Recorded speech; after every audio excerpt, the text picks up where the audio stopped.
What's going on, everybody? It's your host, the Sports Moose. The Bucking Hangover is back. We're not going to let coronavirus get us down. We're so excited to be back as we get into the new NFL year starting up here in March. MRod's back as well. All sorts of fun stuff to talk about today. Well, of course, we'll talk about us being back, new logo, new look for the new NFL season. QB1 in Tampa is now TB12, Tom Brady, joining the Tampa Bay Buccaneers. Talk a little bit about NFL free agency, mostly our Buccaneer signings. Talk about new uniform rumors, and then, of course, what's next for the show and what's next for the Bucs as we get closer and closer to the 2020 NFL season. All coming at you in a moment, like we always do. Episode 15, let's hit that intro. Touchdown Tampa Bay, fire those cannons. Oh my. Welcome to the Bucking Hangover, brand new logo right there in front of you. That's nice. Oh, you like that? it. I like it. It's amazing what you can do when you're on quarantine, sitting around the house on the weekends, have no reason, no excuse not to be on the computer. So we were able to put something together here, the Bucking Hangover of our 3 bottles of beer, TBH. Got a big crowd behind us there, MRod, and we take up half a football field. Really excited about that mostly. And, of course, you heard him. He's back. I am back. It's been a while. To this day, I know I was supposed to be in the Viper's Nest. I did the pregame, but just so you know, I did not get to go to a game. The game I was planning on going to, I was sick on March 1st, the game against the Houston Roughnecks, and I don't know, maybe I had coronavirus. I don't know. Symptoms matched, but you know what? Not guilty into proven guilty. So no coronavirus. And then second of all, I was ready to go to the next game. Moose was actually coming in town for it, and yeah, that's when the season shut down. And the season shut down immediately. Few days before the big Battlehawks game, and I was really sad about that, to miss out on XFL action. Not only did Moose miss out on the XFL action, would have been both of ours, but Moose missed out on his vacation. He was actually about to go on a cruise the day after. Oh, don't get me started. Yeah, it was about be amazing cruise. We were actually leaving the leaving our subdivision when we got the text that every cruise in America had been canceled. So immediately turned around, got really sad, had a few drinks, and went to bed. And then I basically did the exact opposite of going on vacation, like immediately worked 7 days in a row, frontline response to coronavirus. So that was fun. So instead of a nice relaxing cruise, it was a nice relaxing, I'm going to work 10-hour shifts for 7 days in a row. But it's all good. Enough with XFL and the sob story. Right. Let's move into something pretty exciting here. Well, let's talk about us being back first. I know we're really excited about the Tom Brady news, but we're back. I know it's been a couple month layoff. It was nice to get through the Super Bowl, kind of enjoy a little bit of time off. And, you know, the XFL is doing a good job keeping our football attention going. And, you know, unfortunately with everything going on, coming to a screeching halt. But now that the NFL season is officially started for 2020, Bucking Hangover should be back probably once every 2-3 weeks as news comes in. Right, MRod? Yeah, I'd say so. It's a safe assumption there. Probably get ready for the draft next. Maybe we'll have a draft preview episode, then of course post draft, and then that should get us probably take a little bit of a layoff in the summer as well as we get into training camp maybe. And also we could potentially what pick do the Bucs have? 14. 14th. Maybe we can both do our own mock drafts up to 14th. See who we think the Bucs are going to end up landing there. I think that kind of fun. See who gets the most. Since we can't bet on sports, maybe we can bet on the draft. That's true. We can pick the order of the picks. I like that. I actually like that a lot. We can do our own up to 14 for the Bucs. Great idea. That's coming up in the next few episodes. So stay tuned for that. Great idea, MRod. Let's do that. So we've gotten through all that. Of course, let's get you see the new graphics below. Update to some to font and graphics kind of sliding by themselves. We got a little bit of a ticker that we'll use in a different way once the season goes on. Of course, like we always do, big reminder, you can find us on any of your favorite podcasting platforms, so make sure you're listening to us. Apple Podcasts, Google Podcasts, Spotify, and iHeartRadio. And if you aren't doing so already, make sure you're watching us, our pre-recorded and or live episodes on YouTube, our channel, The Sports Heap. That's our official channel. You can find all our shows there. All right, Mike. I'm going to turn it over to you now because I know you're the most excited for the big news. Let's do it. Before I get over to the big news, you can put the MRod cam on. Let's go to the MRod cam. As y'all can see, my background's a little bit different. I've actually completed a decent amount of my move. The man cave here in Tampa, Florida is not up to par yet, but I will soon get there. It will be done by time NFL season kicks off, and we do have. Oh, good. 6 months. Well, your move took long enough. I did exactly. like 3/4 of the Viper's nest. Hey, I'm just with trying the excuse to stay out like, of storage sorry right now, guys, Emrod's moving. I guess he's moving 3 things in one day. It was not about that. It was about renovations. We had to lay down a lot of floors. We had to do a lot of renovations in his house. It took a little bit longer than expected, but the Sports Heat Tampa Man Cave is on the agenda. It will get there. I don't know how quickly it'll get there, but it will get there. I promise y'all that. But in the meantime, just enjoy my voice, not the scenery. Maybe just enjoy the story. Yeah, that's a great gray. I mean, did you pick the gray, or was that your wife that picked the gray? Actually, it was actually my picking. I let her pick the stuff for the first house. I picked the stuff for the second house, and it's been pretty successful so far. But anyways, moving on to the news. Enough with my move and my excuses for not being available, but going on. The news. This is huge. I mean, this is like probably LeBron James huge. I'd say this is probably bigger than when Joe Montana left the 49ers and went to the Kansas City Chiefs. Even though Joe Montana was slightly younger, but we're in a different age now, a little bit healthier, a little bit stronger, can last longer. Believe it or not, I did not believe it. I even told Moose when Moose said, "Hey man, there's a rumor he might be coming." I said, "No, there's no way he'll ever leave New England."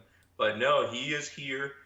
Arguably the greatest quarterback of all time, Mr. Tom Brady, aka the GOAT, aka 6-time Super Bowl champion, is a Tampa Bay Buccaneer. I can't believe it. I can't believe it. I don't know if it's true. It may not be. Maybe April 1st comes and it was a big April Fool's that the Bucs didn't make any of these moves. Coronavirus wasn't real. It was just all one big joke for the second decade of the 2000s. And you know what? Maybe everyone's in on it. Maybe it'd be great, but I don't know. So I am not going to hold my breath until I see him. Week 1, take a hike as a Tampa Bay Buccaneer. To me, it's still not real. But yes, we have the GOAT right now on paper. Yes, that's me clapping. Fire the cannons! Fire the cannons! I know Moose is a big advocate of Jameis Winston staying here with the Buccaneers. I tried. I mean, if this is the best thing that could have happened. If we weren't going to get Brady, your best option is Jameis Winston. I mean, I'm not going to. Neither here nor there. Neither here nor there. That jersey is now retired. I can't wait to put my order in for my new Tom Brady jersey. Going to be a novelty in a couple years. Just like those number 18 Joe Montana jerseys for Kansas City. And those looking at the Moose board right behind, you can see the Moose board has been updated. We've updated the INTs. 0. I never thought that I would see the name Brady on that board, but it is there. It is at 0. And I will say he finishes the season in single digits because that's the kind of guy Tom Brady is. That's interesting. I think he finished up maybe 12 picks. I'm going to go 12. No, I'm going to say 7. 12. I'll say 12. He's got amazing weapons, better weapons ever had in New England.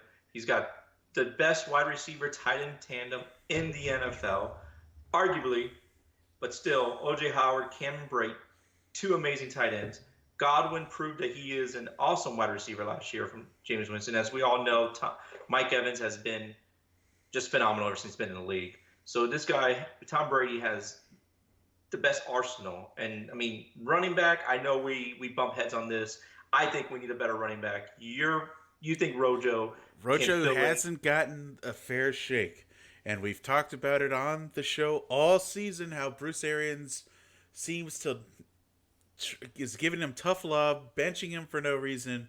But the results are there. He was over 4 yards a carry on average for the year. Yeah, for change of pace.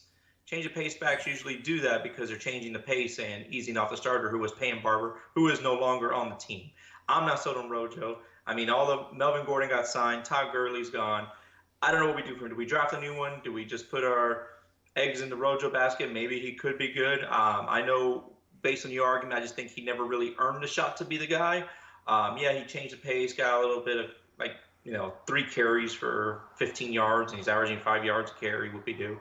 But anyways, you know what? Regardless, we have Tom Brady now. What do running backs do after they leave New England? Absolutely nothing. Tom Brady makes running back stars. He makes receiver stars. He makes tight end stars, other than Rob Gronkowski, who could be a star in his zone.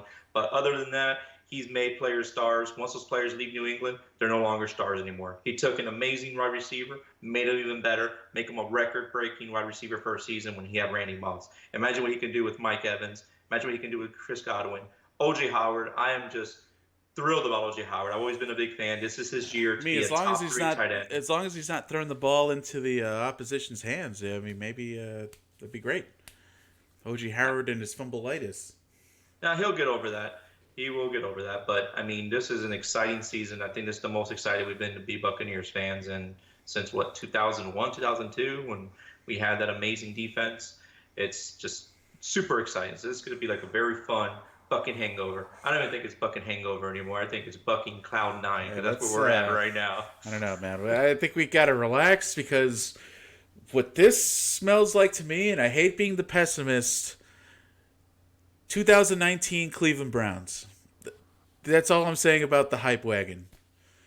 But the Cleveland Browns did not have the gold. They had Baker Mayfield, who was okay. But they had a team that should have made the playoffs, and probably go back and listen to my shows. I told you the Browns were going to be a 6-win team the whole time. The Browns did not have much on defense. Their offense wasn't clicking in all cylinders. The Browns are just cute on paper. That's about it. Well, time will tell. I'm loving seeing the rendering of the new Buccaneers jersey with Tom Brady in there. That's a sharp-looking guy right there, all right? Sharp-looking jersey, sharp-looking man. I'm excited for TB12 in Tampa Bay. I hope we get to see him because, of course, the year that we land Tom Brady is when all this uncertainty is happening, and hopefully the NFL season starts on time or there is an NFL season. But it would be the season that Tom Brady comes to Tampa where absolutely something happens and we only get half a season or something like that. That is the Buccaneer thing to do. Yeah. So, of course, down on the ticker, looks like Tom before Brady, we go, yeah.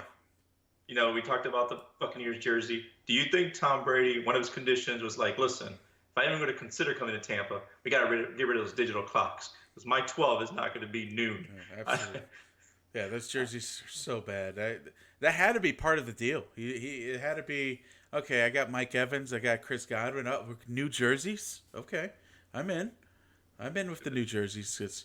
I mean, I didn't mind the renderings of Brady in the alarm clock jerseys. They didn't look bad, but the rest of the numbers are just atrocious. Amy's probably like, if I got to wear those jerseys, I'm not coming to Tampa. First thing is, get rid of the jerseys. Immediately. So, and we said, okay. Brady can move mountains. He can make the NFL allow the Buccaneers to change jerseys. It's great. I'm loving it. What the GOAT wants? 2-year, $25 million per year, all guaranteed. How do you feel about that? Look at the quarterback market. I think that was actually a great deal for us. And it's not only based, I know Brady is going to be 43 when the season kicks off. There's a little bit, a lot older for a starting quarterback.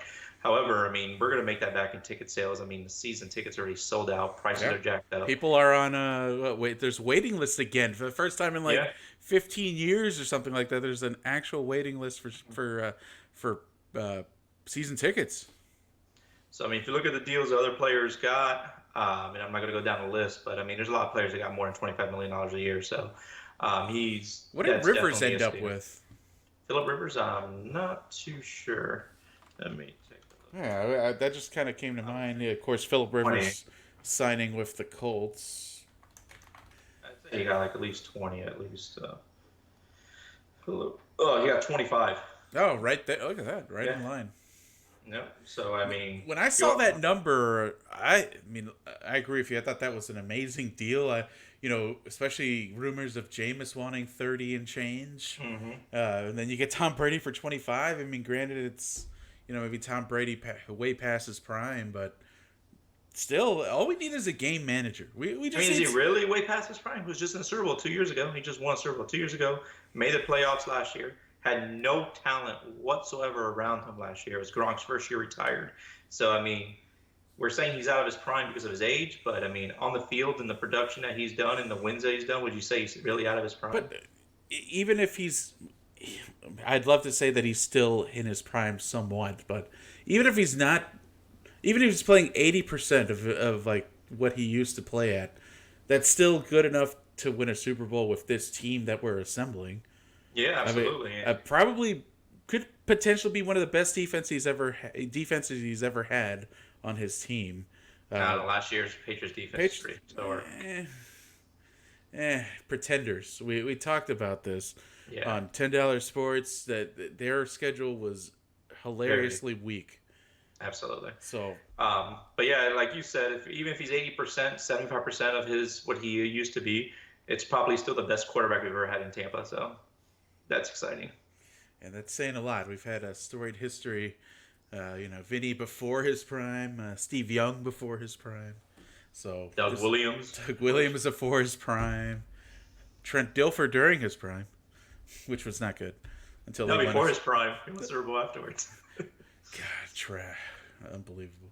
So let's move over to free agency, and let's talk about Buccaneer signings first, and then a couple big trades happening, and a couple big moves in free agency that you'll lead us through. So next up on is the big signing, of course, the tagging of Shaq Barrett, which I think we all knew that was coming, and then the signing of JPP, which Yeah, that was surprising. I think that was surprising in a good way. We talked about it a couple months ago with some of the last shows of the Bucking Hangover for the last season of, well, who are we going to tag, and should we sign JPP? And then there's still the question of Ndamukong Suh. How do you feel about these deals? I think the franchise tag was a smart move on Shaq Barrett. I mean, I know he did have a great season last year. He, set the not set, but he led the league in sacks, which was awesome. Great year, but I mean, was it a fluke or was it something that's sustainable? So I guess we'll find out now in this franchise tag, see what we can do. Let him earn himself a big contract. I mean, because before last year, I mean, who was Shaq Barrett? He was a backup on the Broncos that they did that walk. So I mean, I'm really excited that we have him. He's definitely shown a lot of promise. Franchise tag was a perfect move for him. JPP, I mean, edge rusher. He's always been successful in the league. Probably a little bit out of his prime, but he was still very effective last year. So yeah, I mean, he played maybe 6 games at the end of the year for, I think he had like 3 or 4 sacks, like almost a sack a game that he played coming back from injury. So I mean, I was really impressed, and the defense really changed when he was back. yeah, like that front seven is something like we talked about. We need to keep intact. I mean, they played extremely well, especially towards the end of the year. Number 1 rush defense. So let's keep that front seven as much as possible. I'm just really crossing my fingers that we can get Ndamukong Suh back. I think he's is a very, very underrated part of that offense, and he's part of the reason why I don't want to take credit away from Shaq Barrett, but I want to say he's part of the reason why Shaq Barrett was able to get so many sacks. Him and Vita Vea, so let's keep them together. Sue, come back to Tampa. You get to play with Brady, and maybe we'll let you put your foot down on somebody if you need to. Um, Hey, see what you did there. However, but Sue, come back. Let's keep that front seven together. He's just the last piece we got left. I mean, Vita Vea. At first we were both very skeptical about him in the draft, but I mean, every time he's played, he's done really well. So Yeah, he's really improved over the last year or two that he's been with the team, and I know, man, I know the palpable silence that there was in the stadium when they announced the draft of Vita Vea. Everyone was kind of like, "What?"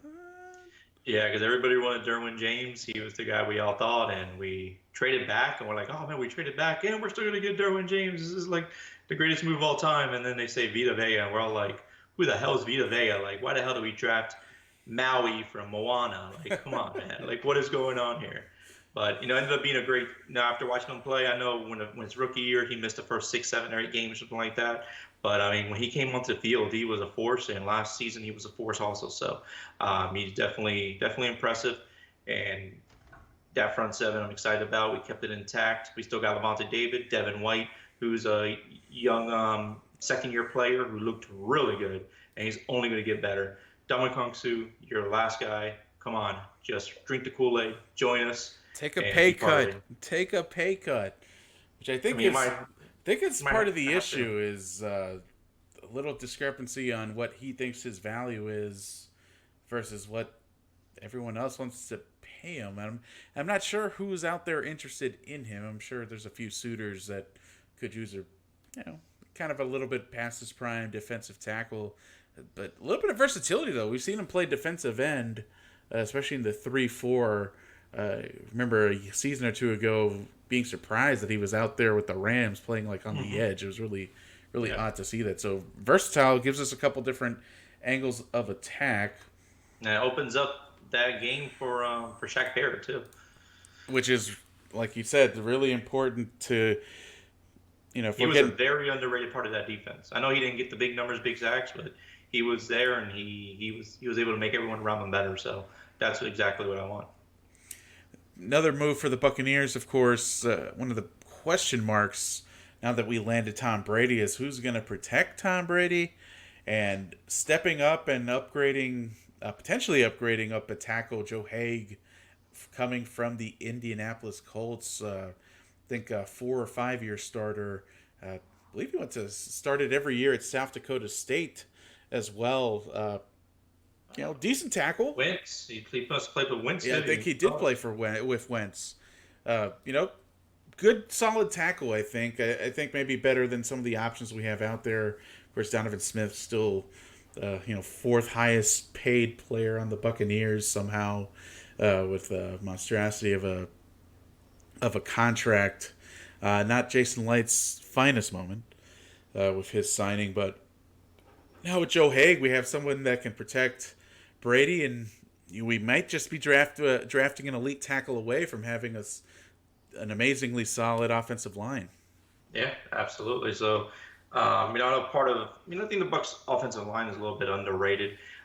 Winston did tend to hold on to the ball a little bit longer than most quarterbacks did. I believe I was listening to a show here, and they had the Bucs ranked as number 10 passing offensive line, which I was kind of shocked about, given the fact how many times Winston got sacked and the interceptions he threw and all his fumbles. But anyways, maybe that was just Winston.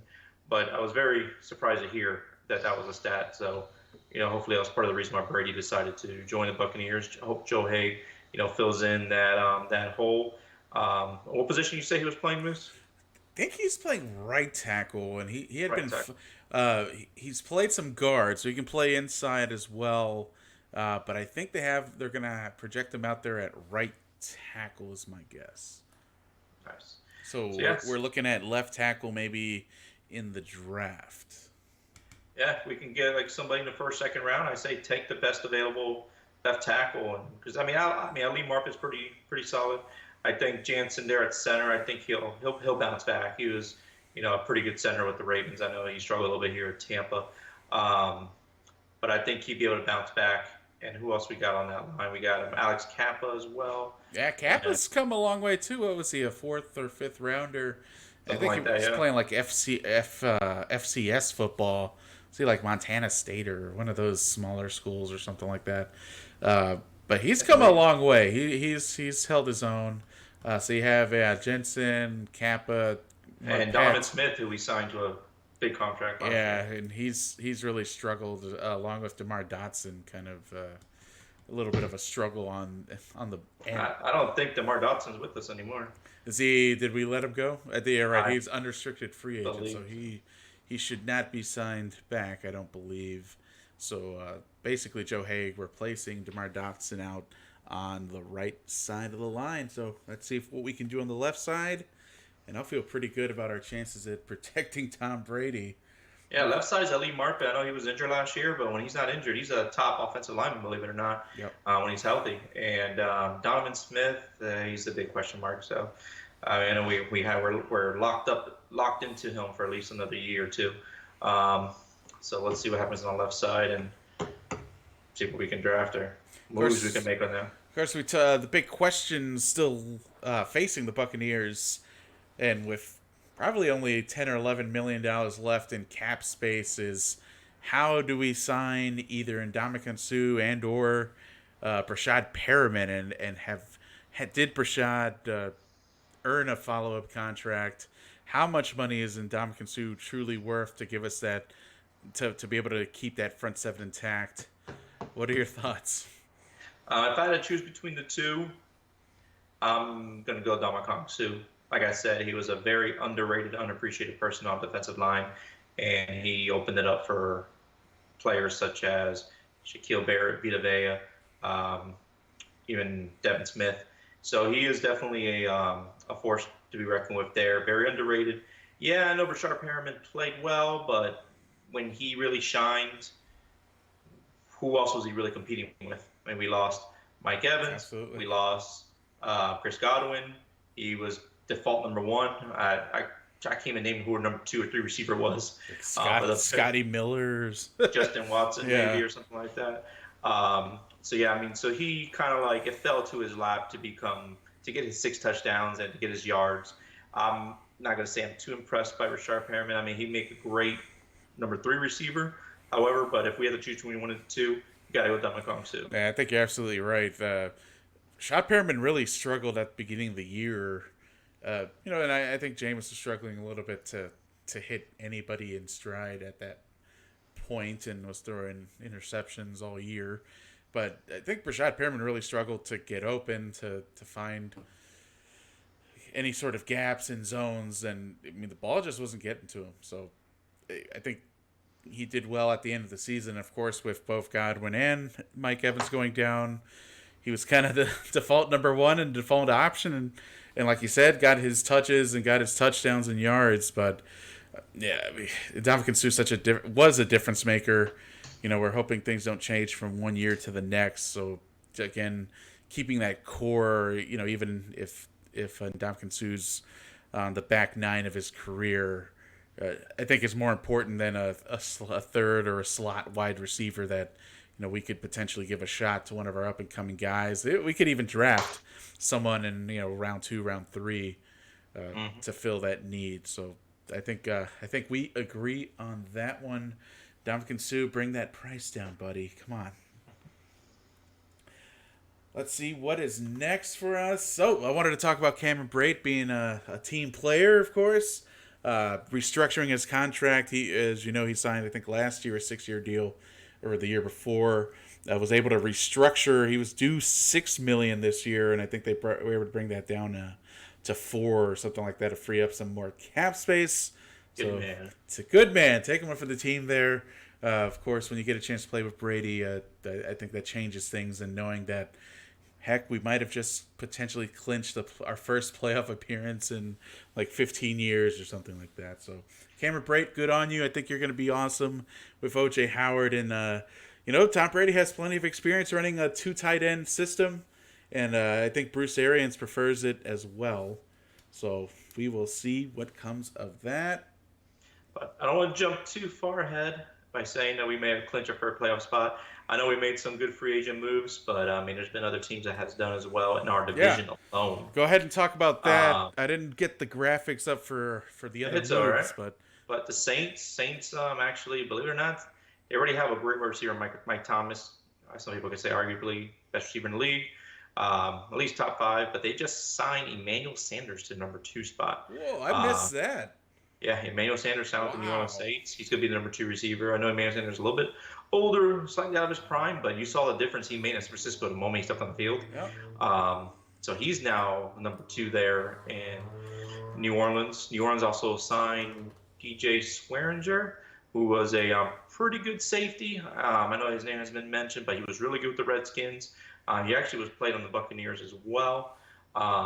He's back, so he's going to go ahead and fill in that hole that the Saints struggled there in defense.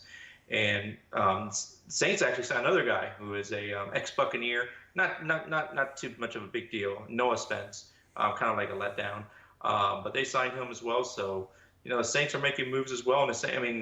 And before Emmanuel Sanders, the Saints did have a pretty solid team. They were, usually like a 12, 13 win team. So they just got a little bit better. And that was one of their biggest weaknesses was outside of Mark Thomas, they didn't really have another weapon. But now they have I'd say a very good weapon. Alvin Kamara will be back. You still got Latavius Murray. You got to help Drew Brees re-signed for 2 years, $50 million, same exact price, same deal that pretty much Tom Brady got. And then the Falcons ended up signing Todd Gurley. Yep, big move. And then they traded for Hayden Hurst, who was a first-round draft pick there from the Baltimore Ravens, who was playing behind Mark Andrews. I think Hayden Hurst is pretty good. So he's there now. Who else did the Falcons got? Oh, they got Dante Fowler as well, who was pretty good. Yeah, they improved immensely on defense, and that was really their knock last year. The Falcons weren't a good team in general, but their defense was really let them down last year, and they've taken a couple steps to improve that. And I know the Falcons. They had. I was looking at their starting offense, and 10 out of the 11 players, through trades and free agency and through their own league, they have 10 starters who were first-round draft picks at one point. Wow. Which was pretty crazy because they got Hayden Hurst, first-round draft pick, Calvin Ridley, Julio Jones, Todd Gurley, Matt Ryan, Jake Matthews, Alex Mack, Caleb McGarry, who I believe were all first-round picks. So that's amazing. That's pretty crazy when you think about it. So they got that. I know they got a few players healthy coming back from defense. They got Deion Jones coming back. Keanu O'Neal, who was hurt last year, he'll be back as well as a safety. He's pretty good. Takaris McKinley, Grady Jarrett. So the Falcons, I know they weren't that good last year, but you got to remember they did have a lot of injuries. Man, they even got Laquan Treadwell as a number 4 receiver who was a first-round draft pick by Minnesota 4 years ago. So it's like, dang, how many first-round draft picks they have on this team? And then they got their quarterback is Matt Schaub. When's the last time you heard Matt Schaub's name? We've heard that name for just about as long as Brady's been around in the league. Some people can stick around. You got Ryan Fitzpatrick making a career. Schaub's been a career backup for the most part. That's crazy. He was a starter member with the Houston for a while. And he backed up Michael Vick. That's how old he is. Let me look at the Saints again. I'm going to bounce over here over to the Saints. Well, I think we got a big acquisition in Carolina with Teddy Bridgewater. I'm not that excited. You're not psyched about Teddy Bridgewater? He was the name being linked. If it wasn't going to be Brady, it could have potentially been Teddy in Tampa. Yeah, Teddy Bridgewater is a great kid, great locker room guy. I'm very happy that he was able to overcome that injury he had in Minnesota and come back and be a starter again in the league. A lot of people thought his knee was going to be a career ending, but Teddy Bridgewater, he's just a definition of a game manager. I don't think he's a difference maker. He's just not going to lose you the game. I don't think he's going to win you the game. And also, given his injury history and stuff, I would always, every time he gets sacked, I'd be too stressed out. I'm not wondering if he's going to get up again and where he stands. So I'm not too sure. I'm excited to see him play a full season. Just glad it's not in Tampa. Let's put it that way. Of course, wondering where Cam Newton ends up. And where's Jameis Winston end up? Yeah, Jameis, another finally the thank you Jameis notifications coming out from the Buccaneers took him a couple days. I think a few people in the media department were hungover with the Tom Brady announcement. They forgot to thank Jameis for his 5 years here. But so yeah, those are the big signings in the NFC South. I think it's going to be a pretty competitive division. But don't be surprised, of course, if you see the Bucs and Saints going at it. It's going to be exciting to see Tom Brady and Drew Brees twice a year, potentially three in the playoffs. Yeah, dang, I didn't even think about that. But yeah, no, it's going to be two exciting games there. I mean, we might get some Monday and Sunday night football games. Yeah, I mean, I think the over/under was 3.5 for Bucs primetime games, which makes me happy, so I can actually watch them. So we will see what happens to that. Maybe the Saints game is must see TV, and maybe that's where we end up going for the Buccaneers travel plans this year. Yeah. But I wouldn't mind going to Chicago. Kind of want to go and see Nick Foles take over for Trubisky. Yeah, we'll check it out. We'll wait for that schedule to come out, see how things work out. But it'll definitely be a Buccaneers game travel, and now we're excited to travel because we get to see Tom Brady. Not going to travel and think, we're traveling to see the Bucs. It's like Jameis eat a W. I was talking to somebody, was it at work about anytime you bring up Jameis, it's like, oh yeah, man, he's the guy that ate the W. I'm like, it's like we were actually at that game when that happened, and we were wondering what was going on the sideline. And he ate the W while we were there. Yeah. We're like, no, he didn't just stick his fingers in his mouth. He didn't do that. He didn't. Then we go home, we watch it on TV. Wash your hands, Jameis. Wash your hands. That's how you get coronavirus. That's how you get coronavirus. You stick a W in your mouth. Everyone loses, man. Everyone loses. Of course, the big news for the Buccaneers that had been trickling out the last month or two. Before we jump over to that, I just wanted to go over some. I know we talked about the NFC East, maybe just some NFL notable signings, just to kind of give some people some update. We know we got Phillip Rivers over to the Colts on a 1-year deal. Amari Cooper was another big free agent. Stayed with the Cowboys. He signed a 5-year deal. So Gerald McCoy also heading to Dallas. Yeah, Gerald McCoy, next Buccaneer, heading over there. Byron Jones, a Dallas Cowboy, went to the Dolphins, highest paid defensive back. Byron Jones had 0 interceptions last year, which I thought was kind of interesting. So that's going to set the basement there for Jalen Ramsey, who's due for a contract this year. So I'm very curious on how that contract's going to work out. Is there just the rest of the cap just going to go to Jalen Ramsey for the Rams? How is that going to work there after they sign Donald and Goff and they have to eat $28 million of dead money from Dickers. That's going to be very interesting to see how they do that over there. They still got Brandon Cooks on their payroll too. So I'm just curious on how. Got to pay for a new stadium. They got to pay for new logos. Terrible logo. I mean, we'll have to talk about that one in the next show. Hopefully, we'll have Buccaneers official jersey news by our next show. But we'll have to throw the Rams logo on there. And I've heard the Falcons are getting a new look, and the Patriots and the Browns. I didn't hear about the Patriots. Patriots are on the list. Really? Wow. It was sneaky. So I think they're doing some jersey and or logo work. They want to re-image themselves as they're losing Tom Brady, the life after Brady. That's true. They got to bring back Patriot, probably like a sad face or something like that. Or got to bring back the Curtis Martin era jerseys. Those are one of my favorites. The one with Patriot pat on the shoulder. Yep. But just going on there, a very interesting free agent signing.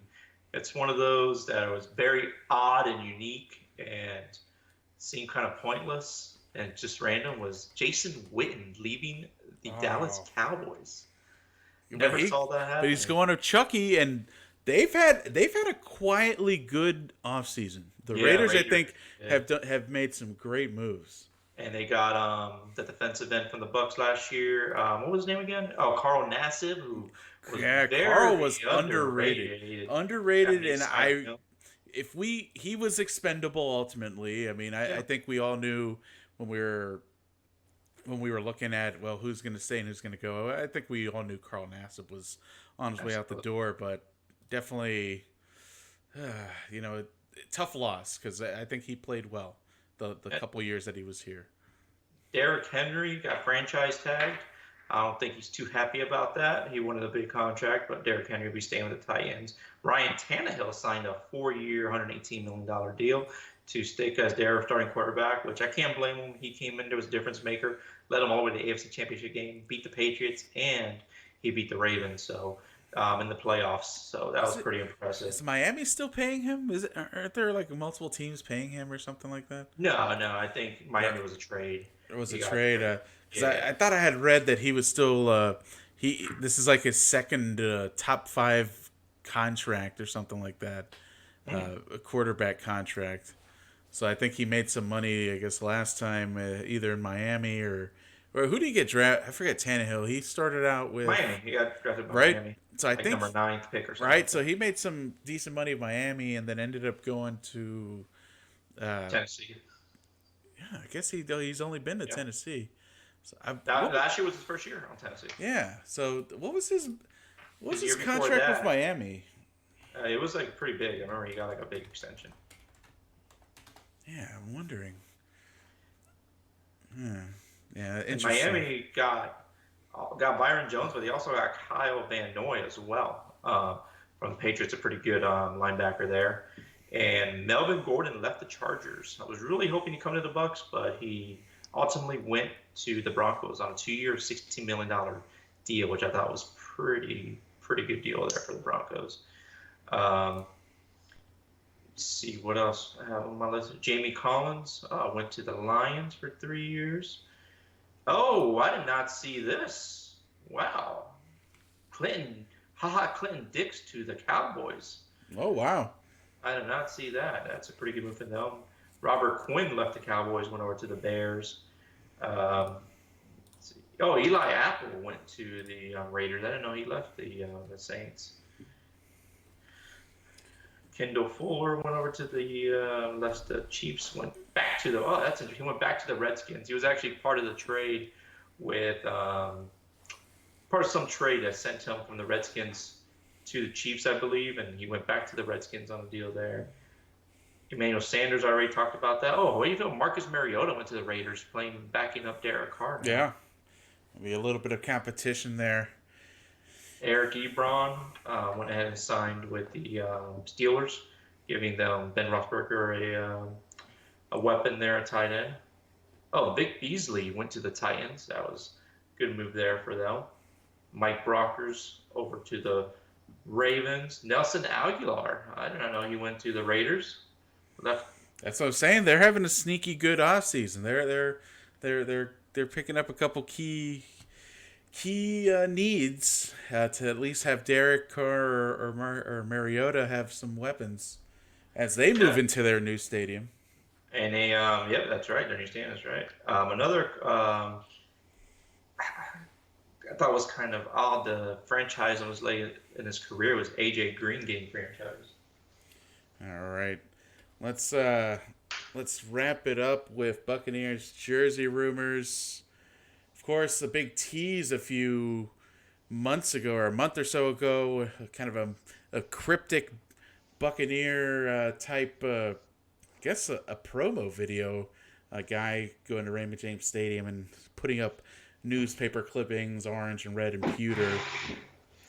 So I don't know what to expect with the new jerseys. There's been a lot of rumors out there. And now the latest rumors are saying that there will be no creamsicle or there won't be any orange in the jersey, which makes me a little sad. I feel like orange is a key component of a Buccaneers jersey. So hearing that there's no orange makes me a little sad. I mean, I'm wearing the Super Bowl era Mike Allstott jersey, of course, with the orange trimming. And then the rumors are that there's going to be no orange whatsoever in the jerseys. So I wanted to see what we had here. A couple nice previews here. Let me see if I can make it a little bit bigger for us. I go to Moose Cam. And this is kind of Samurai Ali's been the big concept artist, if you will. And we'll make it slightly bigger here. So this was a really clean look. Of course, Jameis featured, but red jersey top, no alarm clock number, which is nice. And silver and pewter numbers with the pewter pants, which I thought was an interesting touch. And then he kind of did got the color rush here with all red, all white, and a pewter on pewter jersey, which I really like. Yeah, it's nice. I like it, but we need white helmets because without white helmets, we can't do our throwback. And speaking of throwback themed, I love that one. I think these were good too. Orange tops with the kind of Indianapolis Colts striping on the shoulder pads. Nice 1976 throwback callback with the orange numbers instead of the red. Then had white helmet with the Bucs logo in orange. Bucs logo in orange. Yeah, that would have been really interesting to see. But it's a shame. It's a shame that I feel like they're not listening to us. No, that's the thing. It said that they listen to the fans, but I do not. I mean, I live in Tampa and we talk a lot about football, and there's not 9 out of 10 fans say they want the orange back. They want the orange back, and you know what? Maybe we shouldn't get the orange back completely because of how losing it was, but we need the ability to have the orange throwback game. And what year was it? 2012, maybe. Freeman. It's a Freeman. That was the first throwback game. I remember watching. They were playing the Packers, and that was like the greatest. That was one of the greatest moments when they finally came back out in the creamsicle. They had the whole stadium like just garbed up in orange and white and red. They had the throwback end zones, the throwback 50-yard line logo. Like, it was amazing. Yes, every team is a throwback. Even the dang Pittsburgh Steelers get that bumblebee throwback. Can we just have one throwback game? Come on. Too much to ask, but, it seems like the team is doing the exact opposite and eliminating orange from the color scheme.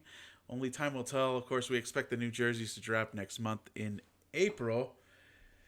So this is the latest rendering, given the descriptions that the guys at UniWatch were able to uncover. And again, the absence of orange makes me sad, but it's sharp looking. I do like the shade of red they're using. They're keeping the giant logo on the helmet, which I thought was great. Then, of course, bringing back the black face mask, which I believe was Super Bowl era colored. It's just a refined version of the Super Bowl era jerseys. Right. I mean, nothing exciting, in my opinion. But hey, maybe that's what Brady wanted. Brady's like, I wanted the jerseys, and I was drafted. Brady's been behind this for the past 2 years. That's gone in. He knew he was coming to Tampa. He's been he's the designer of the jerseys. Probably. I'm convinced. I'm convinced. And then, of course, there's the red and pewter. This brings joy to my heart to see this again. One of the best jerseys in the NFL when we had it back in the Super Bowl era before we made the change to the alarm clock numbers. Love the red and pewter. Tell me otherwise, because I thought these were sharp. Loved them. And what do they have for the color rush? Is it all pewter? I've heard rumors of all pewter, so I guess it would look like that. With the normal looking numbers. Maybe let me go back here and show you what that looked like. So there's all pewter, and that would look pretty sharp too. That would look pretty sweet. I would take that. Yeah, I mean, only time will tell. We'll find out the next 2-3 weeks maybe on what the uniforms are really going to be. I have extremely low expectations. I'm not getting excited about it. I'll just roll with it. Whatever they offer, at least we get to see number 12 and say Brady in the back of the jersey. So that will bring me enough happiness there. Yeah, let's look at him one more time. There he is. One more time. One more time before we go. Brady in the number 12 hypothetical Buccaneers red jerseys. One more time before we go. All right, everybody. It's been your hosts, Moose and MRod. Don't forget to follow us on Twitter. Our handles are down below our faces. Moose at Moose_TSH, and then MRod at MRod_TSH. Happy to have MRod back. The move is done. No more excuses. He'll be back on the show. I think we probably got to get going with Balls, Brews, and Bros now that sports is a little bit slow. We might have some off-topic kind of discussions and throw some sports in there as well while we drink from the official Balls, Brews, and Bros mugs that we each have. And then, of course, don't forget to listen to us Apple Podcasts, Google Podcasts, Spotify, iHeartRadio. Make sure you're following us on that and subscribe. Episode 15 should be up by tomorrow morning for your listening pleasure of the Buc'ing Hangover. Hope you like the new logo. I'm loving the new look. Looking nice and sharp. Hopefully we'll get this season back on track once coronavirus hopefully blows over. And we're all safe and sound. Wishing you health to your families out there. Be safe. Follow instructions. Do the social distancing. I promise you it works. It's a tried and true epidemiological philosophy. So I work in the healthcare field. Just do it. I promise you it'll help us get through this. Any closing remarks, MRod? Yeah, just listen to Moose on that. He knows a little bit more than I do about social distancing, and because he kind of did it. He didn't like Tampa too much, so he social distanced himself away, moved to Texas. So it worked. That's right. It's proof that it worked. I'm just kidding, but yeah, no, definitely, stay safe, stay healthy. Definitely wash your hands over and over. And if you felt you washed them too much, you probably haven't washed them enough. And just maintain some social distance. Get ready for this season coming up. We got Tom Brady. This could be a whole new season, whole new era of Buccaneer football. Even if it's only for a year or two, it's just enjoy the flowers while they're blooming. Let's put it that way. And after that, no, that's pretty much it. Let's wrap it up here and get ready for our next show.